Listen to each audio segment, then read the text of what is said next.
मैं केमिस्ट्री का विद्यार्थी आप सभी स्टूडेंट्स का केमिस्ट्री के डिजिटल प्लेटफॉर्म पर एक बार पुनः स्वागत करता हूं। इस क्लास में हम कार्बनिक अभिक्रियाओं के लिए महत्वपूर्ण जो नियम मार्कोनिकोफ नियम, विपरीत मार्कोनिकोफ नियम, सतजेफ नियम, पोपाफ नियम से संबंधित तथ्यों को पढ़ेंगे। इससे पहले हमने प्रेरणिक प्रभाव, अनुनाद प्रभाव तथा उनसे संबंधित महत्वपूर्ण मल्टीपल चॉइस टाइप क्वेश्चंस पे चर्चा की थी। यदि आपने प्रेरणिक प्रभाव, अनुनाद प्रभाव इनके वीडियो नहीं देखे तो उन्हें देखें तथा अपनी ऑर्गेनिक केमिस्ट्री से संबंधित महत्वपूर्ण कॉन्सेप्ट को अपडेट करें। चलिए आज की क्लास शुरू करते हैं। सर्वप्रथम मार्कोनिकोफ नियम। इसके अनुसार जब किसी असममित एल्कीन पर ध्रुवीय अणु जैसे HX, हैलोजन अम्ल H2O आदि का योग होता है तो अधिक स्थायी कार्बोनाइन बनने के कारण सामान्यतः 2 हेलो एल्केन, एल्केन 2 ऑल आदि प्राप्त होते हैं। इसे मार्कोनिकोफ नियम कहते हैं। उदाहरण असममित एल्कीन प्रोपीन। असममित एल्कीन से तात्पर्य द्विबंधित कार्बन से जुड़े परमाणु या समूह भिन्न भिन्न है। प्रोपीन अणु में एक द्विबंधित कार्बन से मैथिल व हाइड्रोजन तथा दूसरे द्विबंधित कार्बन असंतृप्त कार्बन से 2 हाइड्रोजन परमाणु जुड़े हैं। यहाँ उपस्थित परमाणु या समूह भिन्न भिन्न है, अतः प्रोपीन एक असममित एल्कीन का उदाहरण होगा। असममित एल्कीन प्रोपीन पर ध्रुवीय अणु जैसे HI का योग हो तो अधिक स्थायी कार्बोनाइन बनने के कारण यहाँ 2 आयोडोप्रोपेन प्राप्त होता है। ध्रुवीय अणु HI का ऋणात्मक भाग I- उस द्विबंधित कार्बन परमाणु से जुड़ता है जिस पर हाइड्रोजन परमाणुओं की संख्या कम है।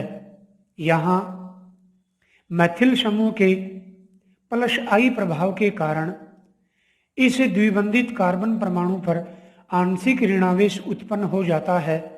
अतः HI का ऋणात्मक भाग आंशिक धनावेशित कार्बन परमाणु से जुड़ता है, अतः 2 आयोडोप्रोपेन प्राप्त होगा। अन्य उदाहरण में प्रोपीन पर जल अणु का योग। प्रोपीन असममित एल्कीन जिस पर ध्रुवीय अणु जैसे जल अणु का योग हो तो जल का ऋणात्मक भाग आंशिक धनावेशित द्विबंधित कार्बन परमाणु से जुड़ता है।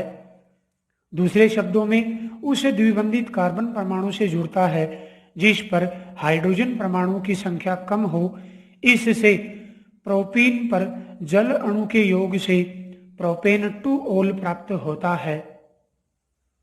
यहाँ दोनों अभिक्रियाओं में उत्पाद मार्कोनिकोफ नियम के अनुसार प्राप्त होता है। यह एक इलेक्ट्रॉन स्नेही योगात्मक अभिक्रिया है। Very important. Next important concept peroxide प्रभाव, एंटी मार्कोनिकोफ नियम या खराश प्रभाव। इसके अनुसार किसी असममित एल्कीन पर ध्रुवीय अणु HBr का योग हो, पेरोक्साइड की उपस्थिति में HBr अणु का योग हो तो 1 ब्रोमो एल्केन बनते हैं। यह प्रक्रिया पेरोक्साइड की उपस्थिति में होती है, अतः इसे पेरोक्साइड प्रभाव या खराश प्रभाव कहते हैं। उदाहरण ब्यूट1इन एक असममित एल्कीन है। द्विबंधित कार्बन परमाणुओं में एक कार्बन परमाणु पर 2 हाइड्रोजन तथा दूसरे द्विबंधित कार्बन परमाणु पर एक एथिल तथा एक हाइड्रोजन परमाणु जुड़ा है, अतः यह असममित एल्कीन है।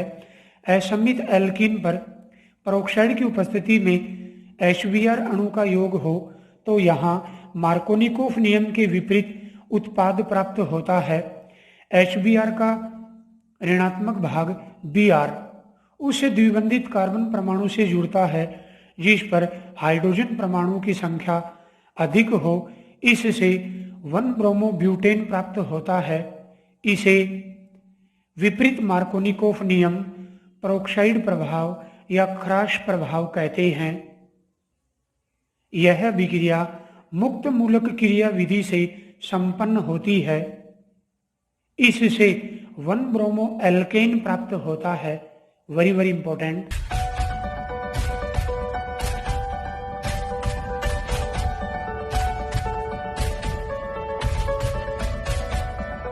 Welcome again.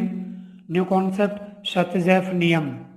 हैलो एल्केनों के विहाइड्रोजनीकरण या विलोपन अभिक्रिया से अधिक स्थायी एल्कीन बनने की व्याख्या सतजैफ नियम के आधार पर की जाती है।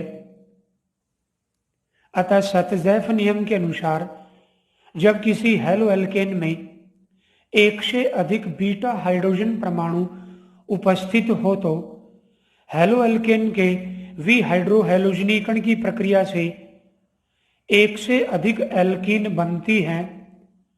यहां प्राप्त एल्कीन में वह एल्कीन अधिक मात्रा में बनती है जिसमें द्विबंधित कार्बन परमाणुओं पर एल्किल समूह की संख्या अधिक हो, क्योंकि ऐसी एल्कीन अधिक स्थायी होती है।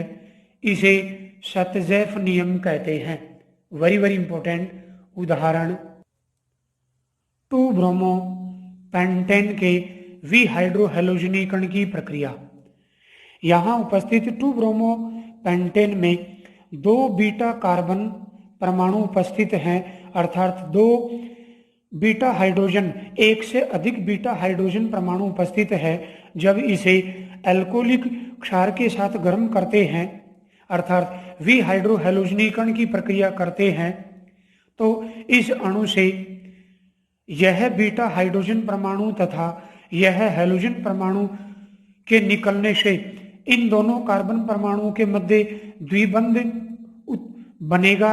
दूसरी स्थिति में इस बीटा कार्बन पर उपस्थित हाइड्रोजन परमाणु तथा हैलोजन परमाणु के निकलने से, HX अणु के निकलने से इन दोनों कार्बन परमाणुओं के मध्य द्विबंध उत्पन्न होगा, अर्थात इनके इस अणु के विहाइड्रोहैलोजनीकरण की प्रक्रिया से एक से अधिक एल्कीन बनने की संभावना है। पेंट 2 इन तथा पेंट 1 इन।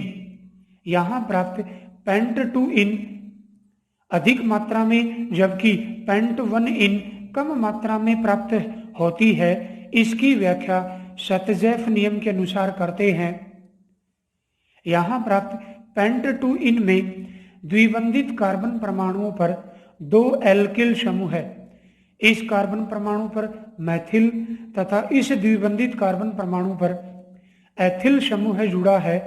द्विबंधित कार्बन परमाणुओं पर 2 एल्किल समूह जुड़े हैं, जबकि पेंट 1 इन एल्कीन में द्विबंधित कार्बन परमाणुओं में इस कार्बन परमाणु पर 2 हाइड्रोजन परमाणु, जबकि इस द्विबंधित कार्बन परमाणु पर प्रोपिल समूह है, एक एल्किल समूह जुड़ा है। अतः यह कम मात्रा में जबकि पेंट 2 इन अधिक मात्रा में बनती है, क्योंकि अधिक एल्किल समूह युक्त एल्कीन अधिक स्थायी होती है। अतः पेंट 2 इन अधिक मात्रा में प्राप्त होगी। यहां प्राप्त एल्कीन सतजैफ नियम के अनुसार बनती है, अर्थात अधिक मात्रा में प्राप्त होती है। यहां प्राप्त पेंट 2 इन सतजैफ उत्पाद, जबकि पेंट 1 इन हॉफमान उत्पाद होगा। Very important. नेक्स्ट, पोपॉफ नियम। असम्मित कीटोन के ऑक्सीकरण से कम कार्बन युक्त कार्बोक्सिलिक अम्लों का मिश्रण प्राप्त होता है, जिनकी व्याख्या पोपॉफ नियम के अनुसार की जाती है। असम्मित कीटोन के ऑक्सीकरण की प्रक्रिया में एक अम्ल कार्बोक्सिलिक अम्ल मेजर प्रोडक्ट के रूप में प्राप्त होता है। इसे पोपॉफ नियम के आधार पर समझा जाता है। हम जानते हैं एल्डिहाइड में अल्फा हाइड्रोजन परमाणु उपस्थित होने से एल्डिहाइडों का ऑक्सीकरण आसानी से होता है। इससे समान कार्बन युक्त कार्बोक्सिलिक अम्लों का कार्बोक्सिलिक अम्ल प्राप्त होता है, जबकि कीटोनों में अल्फा हाइड्रोजन परमाणु अनुपस्थित होने से इनका ऑक्सीकरण सामान्य परिस्थितियों में नहीं होता। कीटोन का ऑक्सीकरण प्रबल ऑक्सीकारक जैसे सांद्र HNO3 नाइट्रिक अम्ल से होता है। इससे कीटोनों में कार्बन कार्बन बंध का विदलन होने से कम कार्बन युक्त कार्बोक्सिलिक अम्लों का मिश्रण प्राप्त होता है, जिनमें एक कार्बोक्सिलिक अम्ल अधिक मात्रा में प्राप्त होता है। इसे पोपाफ नियम के आधार पर समझा जाता है। पोपाफ नियम के अनुसार असमित कीटोन के ऑक्सीकरण से दो असमान कम कार्बन युक्त कार्बोक्सिलिक अम्ल प्राप्त होते हैं। इनमें असमित कीटोन का कीटो समूह छोटे एल्किल समूह के साथ जुड़कर मुख्य उत्पाद बनाता है। इसे पोपाफ नियम कहते हैं। उदाहरण ब्यूटेन 2-ऑन एक असमित कीटोन है। इसके ऑक्सीकरण की प्रक्रिया से एसिटिक अम्ल मुख्य उत्पाद के रूप में प्राप्त होता है। ब्यूटेन 2-ऑन में कीटो समूह से दो एल्किल समूह मैथिल तथा एथिल जुड़े हैं। मैथिल समूह में एक कार्बन जबकि एथिल में दो कार्बन परमाणु उपस्थित हैं। अतः मैथिल छोटा तथा एथिल बड़ा एल्किल समूह होगा। ब्यूटेन 2-ऑन के ऑक्सीकरण की प्रक्रिया में कीटो समूह मैथिल समूह के साथ जुड़कर मुख्य उत्पाद के रूप में एसिटिक अम्ल प्राप्त होता है। अर्थात पोपाफ नियम के आधार पर ब्यूटेन 2-ऑन के ऑक्सीकरण की प्रक्रिया से प्राप्त मुख्य उत्पाद एसिटिक अम्ल की व्याख्या की जा सकती है। Very very important.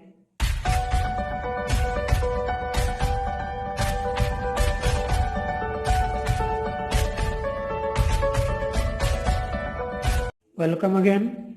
अब हम कुछ important multiple choice type questions लेते हैं, जिन्हें आप वीडियो पॉज कर स्वयं हल कर सकते हैं। So welcome again in Abhigyan multiple choice type question set. पहला क्वेश्चन, असमित एल्कीन पर ध्रुवीय अणु का योग एक अभिक्रिया है। इलेक्ट्रॉन्स नहीं प्रतिस्थापन, नाभिक नहीं प्रतिस्थापन, इलेक्ट्रॉन्स नहीं योगात्मक। Option D none of the above, NOTA. हम जानते हैं असमित एल्कीन पर ध्रुवीय अणु का योग मार्कोनिकोफ नियम के अनुसार होता है, जो एक इलेक्ट्रॉन्स नहीं योगात्मक अभिक्रिया है। अतः answer option C. Next question second, विहाइड्रोजनीकरण अभिक्रिया द्वारा प्राप्त होगा RX, ROH, RH alkene. Haloalkane, alkanol, alkane, alkene. हम जानते हैं एल्किल हैलाइडों के विहाइड्रोजनीकरण प्रक्रिया से एल्कीन प्राप्त होती है। अतः है answer option D. Next third question, निम्न कथनों पर विचार कीजिए। पेरोक्साइड की उपस्थिति में असमित एल्कीन पर HBr के योग से 1-ब्रोमो एल्केन बनते हैं। यह एक सत्य कथन है। सेकंड, एल्डिहाइड के ऑक्सीकरण में कार्बन कार्बन बंध का विदलन होता है। यह एक असत्य कथन है। हम जानते हैं एल्डिहाइडों में अल्फा हाइड्रोजन परमाणु उपस्थित होने से इनका ऑक्सीकरण सामान्य परिस्थितियों में हो जाता है। अतः इनके ऑक्सीकरण की प्रक्रिया में कार्बन कार्बन बंध का विदलन नहीं होता। थर्ड स्टेटमेंट, विलोपन अभिक्रिया एल्कोहलिक क्षार की उपस्थिति में संपन्न होती है। यह एक सत्य कथन है। फोर्थ, मार्कोनिकोफ नियम, पेरोक्साइड प्रभाव, सतजेफ नियम तथा पोपाफ नियम असममित अणुओं पर लागू होते हैं। वेरी वेरी इंपॉर्टेंट, यह एक सत्य कथन है। उपरोक्त कथनों में असत्य होगा। Option A first second, B केवल सेकंड, सी आल सभी, D none of the above. Answer होगा ऑप्शन बी। एल्डिहाइडों के ऑक्सीकरण में कार्बन कार्बन बंध का विदलन होता है। यह एक असत्य कथन है। फोर्थ क्वेश्चन, असमित कीटोन के ऑक्सीकरण में कीटो समूह छोटे एल्किल समूह के साथ जुड़कर मुख्य उत्पाद कार्बोक्सिलिक अम्ल बनाते हैं। यह नियम है पोपाफ नियम, मार्कोनिकोफ नियम, खरास प्रभाव, सतजेफ नियम। आंसर होगा ऑप्शन ए पोपाफ नियम। Next, fifth and last question, निम्न में से किस कार्बनिक यौगिक में कार्बन व ऑक्सीजन के मध्य एकल बंध व द्विबंध दोनों उपस्थित होते हैं? Very very important. Option A alcohol, B phenol, C carboxylic अम्ल, D none of the above. उपरोक्त में से कोई नहीं। हम जानते हैं अल्कोहल व फिनॉल में carbon oxygen single bond present होता है, जबकि कार्बोक्सिलिक अम्लों में COOH ग्रुप प्रेजेंट होता है। COOH ग्रुप में कार्बन एटम से एक ऑक्सीजन डबल बॉन्ड के द्वारा तथा एक ऑक्सीजन सिंगल बॉन्ड के द्वारा जुड़ी रहती है। अतः आंसर ऑप्शन सी। अब मैं अपेक्षा करता हूं कि आप कार्बनिक अभिक्रियाओं से संबंधित महत्वपूर्ण नियमों, मार्कोनिकोफ नियम, विपरीत मार्कोनिकोफ नियम, सतजेफ नियम, पोपाफ नियम आदि के बारे में भली भांति समझ चुके हैं। वीडियो हेल्पफुल हो तो अपने दोस्तों के साथ शेयर करें, वीडियो लाइक करें तथा चैनल को